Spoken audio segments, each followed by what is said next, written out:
ऐसा लग रहा है ना कि क्या करूँ ताकि वो शांत हो जाए, वो चुप हो जाए। बहुत ज़्यादा रो रहा है मेरा बच्चा, इतना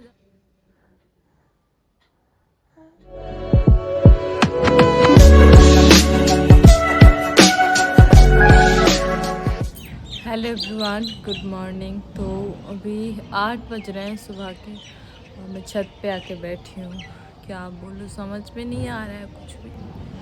मतलब कि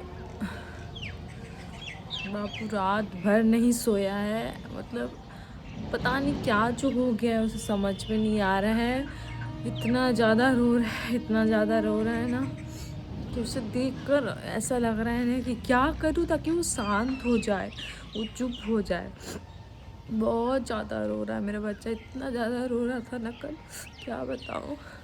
मतलब कि सभी लोग घर के सारे रात जगे हुए थे। पापा, मम्मी, मैं, आकाश, ये सभी लोग, हम लोग पूरे जगे हुए थे रात को। पता नहीं क्या हो गया बाबू को, बहुत ज़्यादा रो रहा था। समझ में नहीं आ रहा क्या करे नहीं करे। 31 तारीख जब था उस दिन बाबू थोड़ा थोड़ा रो रहा था, तो शायद उसे उस दिन दिक्कत नहीं होगा। कभी कभी बच्चे खिजलाने लगते तो रोते हैं रात को, तो उस दिन रो रहे थे बाबू। और उस दिन हम लोग ना कुछ भी शूट नहीं कर पाए थे, ना रील्स ना और कुछ पटाखा वगैरह ला के रखा हुआ था, वो सब कुछ भी नहीं जला पाए थे। सब कुछ रखा हुआ था वैसे ही। तो फिर 1 तारीख हुआ, तो 1 तारीख को मेरा मन नहीं था क्योंकि मूड थोड़ा ख़राब था, इसी वजह से कुछ करूँ। लेकिन फिर सोची कि ये दिन लौट के फिर नहीं आएगा, लेकिन उस टाइम सिचुएशन कुछ और हो सकता है। इसी वजह से बोले कि है जब, तो मेरा बाबू का फर्स्ट दिवाली है तो ऐसे नहीं होना चाहिए। तो मैं सोची कि 1 तारीख को चलो जाती हूँ और थोड़ा पटाखा वगैरह जला लेती हूँ। पटाखा क्या, छुरछुरिया जो होता है वो। तो मिस्टर बाद को मैं फ़ोन की तो बोले तैयार हो जाइए, हम लोग चलेंगे बाबू को लेके। और उस टाइम बाबू मम्मी के पास था। पता नहीं बहुत ज़्यादा रोने लगा खेलते खेलते। फिर मैं उसे दूध पिलाई और इनको बोली कि आप छत पे लेकर जाइए, मैं आ रही हूँ तैयार होके। उसके बाद जो बाबू बहुत रोने लगा, बहुत रोने लगा। इतना रो रहा था एकदम, मतलब कि अंदर से ऐसे ऐसे करके रोने लगा। एकदम समझ में नहीं आ रहा था क्या करूं क्या करूं, कुछ भी समझ नहीं आया था। रोते रोते बाबू का 2 घंटा हो गया एकदम। इसके बाद मैं मिस्टर भट्ट को बोली कि अब इसे डॉक्टर पास आप लेकर जाइए, नहीं तो फिर दिक्कत हो जाएगा। क्या प्रॉब्लम है, नहीं प्रॉब्लम। हम लोगों ने पेट दर्द का दवाई दी बाबू को। इसके बाद जो करना था क्या, लेकिन कुछ भी नहीं हो रहा था क्योंकि उसे पेट दर्द था ही नहीं। तो फिर हम लोग डॉक्टर पास लेके गए, तो डॉक्टर बोले कि शायद कान दर्द हो सकता है, कान दर्द या पेट दर्द। तो वो उन्होंने कान दर्द का दवाई दी। तो फिर वो भी हम लोग दिए, सब सारा दवाई दिए, खांसी सर्दी सबका दवाई दिए, लेकिन बाबू का ठीक नहीं हुआ। 1 बज गया रात के, 2 बज गए, 3 बज गए। मतलब थोड़ा सा सोता है फिर रोने लगता है, ऐसा रोता है, लगता है कि क्या बताऊँ मैं आप लोगों को। इतना ज़्यादा दुख लग रहा था। अगर आप लोग भी इसका ऐसा रोता हुआ देखते ना तो आप लोग खुद रो देते। बाबू ऐसा कभी नहीं रोता है। जब उसको वैक्सीन लगा था तो रो रहा था, लेकिन वो रोता था तो शांत हो जाता था, उसको शांत हो जाता था। लेकिन ऐसा हुआ है ना अभी, मतलब कि क्या है बताओ, समझ में नहीं आ रहा है। फेस्टिवल भी है, कुछ भी समझ नहीं आ रहा है। घर में सबका तबीयत भी ख़राब है, समझ नहीं पा रही हूँ क्या करूँ नहीं करूँ। सबको ना ज़ुकाम हो गया है, कफ वगैरह। बाबू ठीक रहता है ना तो कोई बात नहीं। अभी इतना बड़ा पर्व है छठ पूजा, हमारे घर में होता भी है, कैसे क्या होगा कुछ भी समझ नहीं आ रहा है। वही देखती हूँ। अभी बाबू फ़िलहाल सो रहा है, रात भर नहीं सोया है बच्चा। अभी मैं कुछ, मतलब कि इतना ज़्यादा हम लोगों को नींद आ रहा था, नाक से नींद हम लोगों का मतलब उड़ गया, इतना बाबू रो रहा था। अभी तो फ़िलहाल सो रहा है, पता नहीं उसके नेक पे पेन है या फिर यहाँ पे पेन है, कुछ भी समझ नहीं आ रहा है। तो इसीलिए, और मैं मम्मी को भी फ़ोन की थी तो मम्मी भी आ रही है बाबू को देखने के लिए। और खांसी थोड़ा सा कम हो गया था दवाई की वजह से, लेकिन फिर देख रही हूँ कि पता नहीं अचानक फिर से क्या हो गया बाबू को। बहुत ज़्यादा मन मतलब ये हो रहा है कि बाबू बस ठीक हो जाए। तभी बच्चा जब ठीक होता है ना तब सब कुछ करने में अच्छा लगता है, तो कुछ भी अच्छा नहीं लगेगा करने में। मुझे तो इतना अंदर से रोना आ रहा था ना, क्या करूँ कुछ भी समझ नहीं आ रहा है मुझे। कल तो ज़्यादा रोना आया था, मम्मी से बात करते करते बहुत ज़्यादा मैं रोने लगी थी, फिर बाबू को देख के फिर रोने लगे। बस भगवान से रात भर में प्रे कर रही हूँ मेरा बच्चा ठीक हो जाए, ठीक हो जाए, ठीक हो जाए, लेकिन पता नहीं ठीक ही नहीं हो रहा था। फिलहाल अभी तो सो रहा है, अभी वैसा नहीं कर रहा, लेकिन अभी डॉक्टर के पास उसे लेकर जाना है। यहीं पास में हमारे यहाँ पे ना कोई अच्छा डॉक्टर है भी नहीं ताकि हम लोग उसे दिखा लें, मतलब बच्चे के लिए स्पेशल वैसा नहीं है। पता नहीं, एक होता है, बहुत लोगों को शायद पता होगा, बहुत लोगों को नहीं पता हो सकता है। ये बच्चे को हौसली लगता है, बहुत लोगों को पता होगा यहाँ पे कुछ लग जाता है तो वो भी हो सकता है। तो हम लोगों ने दाई माँ को भी बुलाएंगे, उनका नंबर है, उनको फ़ोन भी करेंगे, देखते हैं जैसा भी होगा वैसा करेंगे और आप लोगों को अपडेट देंगे। अच्छा तो नहीं लग रहा है, बिल्कुल भी अच्छा नहीं लग रहा है। जब बच्चा रोता है ना तो अच्छा नहीं लगता घर में। पता है अभी वो शांत है तो भी मैं नीचे जा रही हूँ तो लग रहा है कि उसका रोने का आवाज़ आ रहा है कहीं से, फिर दौड़ के जाती हूँ, उसे देखती हूँ तो देखती हूँ सो रहा है वो।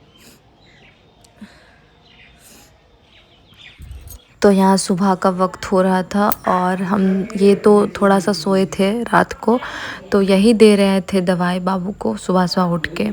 और इनको भी, इनका भी तबीयत ठीक नहीं लग रहा है घर में, मेरा भी, किसी का भी तबीयत ठीक नहीं है।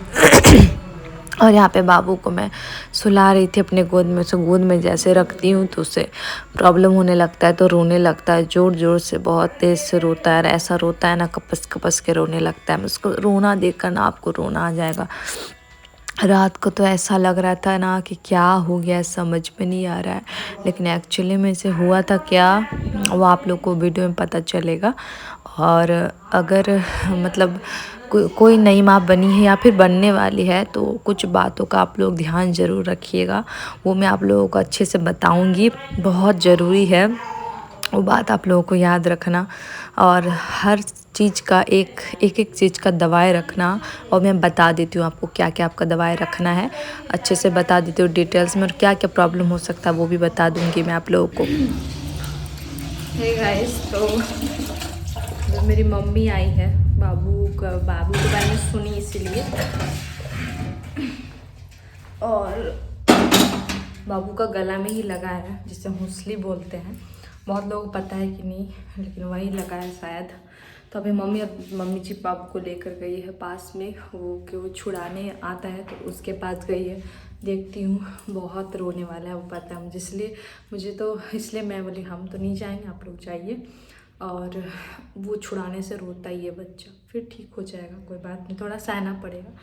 तो पता है गाइस, आज 10:30 बज गए, घर में नाश्ता भी नहीं बना है, खाना भी नहीं बना है, सब्जी एक भी नहीं है।